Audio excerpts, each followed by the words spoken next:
traditional and performance-based assessment in the classroom, a qualitative study.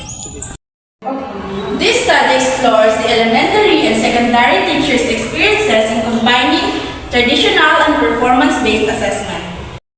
We aim to understand the successful strategies employed, the benefits and challenges encountered, and how those teachers overcome those challenges.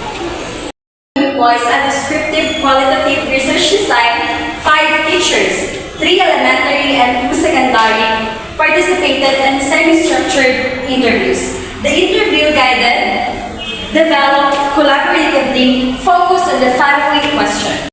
The first question, give example of successfully combining traditional and professional-based assessment. Second, what are the benefits and drawbacks of this combined approach? Third, what challenges did you encounter and how did you address them? Successful integration of strategies. Teachers effectively combine assessment by using pre-test to measure learnings. Others provide traditional assessment like puzzles, tests with performance-based activities, project, presentations, and role-playing, tailored to the subject matter. So in kindergarten, the focus was on combining formative assessment with activities that develop fine and gross motor skills such as tracing and puzzles.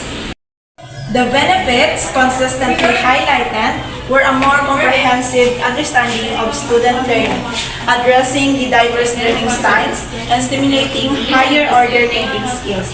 So the challenges included the time constraint, subjective grading for performance tasks, resource limitation, and maintaining students' engagement during longer class period. So good afternoon, ma'am. So this short interview will explore your experiences in integrating traditional and performance-based assessment methods in your classroom. So your insight will be invaluable in understanding best practices in this area. For the first question, can you give an example of successfully combining both assessment types? Okay, as a kindergarten teacher, I use this traditional and also a performance methods in teaching kindergarten. Kasi sa kindergarten pupils, I teach them, kasi gina-develop namin doon sa kindergarten is yung kanilang fine motor skills, gross motor skills. So, we use this as kanila yung gumagamit talaga sila. Kasi pag sinabi natin performance, ginagawa talaga nila yun. So, kapag performance task ang ginagamit namin, yung sila talaga ang gumagawa. Merong individual activities, halimbawa individual ngayon, this topic individual. Then pagka next na topic, magkakaroon na sila ng differentiated activities, which is the differentiated activities, iba-iba sila. This group will be answering the tracing, this group will be puzzle. Yun talaga yun ang mga performance na ginagawa nila. Pero kung minsan, gumagamit din ako ng traditional method, which is nagapa paper pencil activities ako. Halimbawa, kahit mag-write ng kanilang name, mag-write ng alphabet, yun ang ginagamit namin. So I use traditional but still lang, paminsan-minsan lang. Kasi pag sinabi natin kasi na performance and then we are in a 21st century learning, so we use multimedia instruction and also itong tatawag natin na TV through PowerPoint presentation, yun ang ginagamit ko sa kanila. Teachers implement various strategies to overcome challenges. These include creating detailed rubrics for performance assessment, providing differentiated activities for diverse learners, employing varied teaching strategies, icebreaker, multimedia, and proactively managing time through careful planning and scheduling. Our last question, what challenges did you encounter and how did you address them? So, as a teacher, dapat kita creative, innovative, gina-address dapat ang tanan ng mga kakulangan within the administration of traditional and the performance-based assessment. So, to address that problem, actually, hindi naman siya sa elementary abi, hindi siya masyadong naka-focus sometimes sa among grade level sa grade 1 ha. More on paper and pen kami to test ang kapasidad sa bata.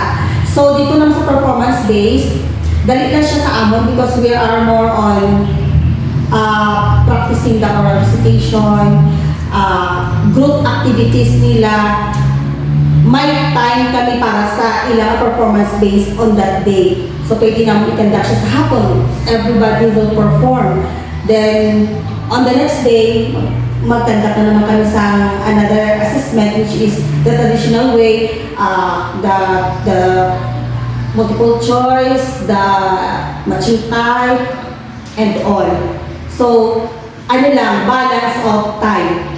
And make sure na ang resources, the rubrics are already made para hindi ka magiging bias in the evaluation of the performance-based task for learners.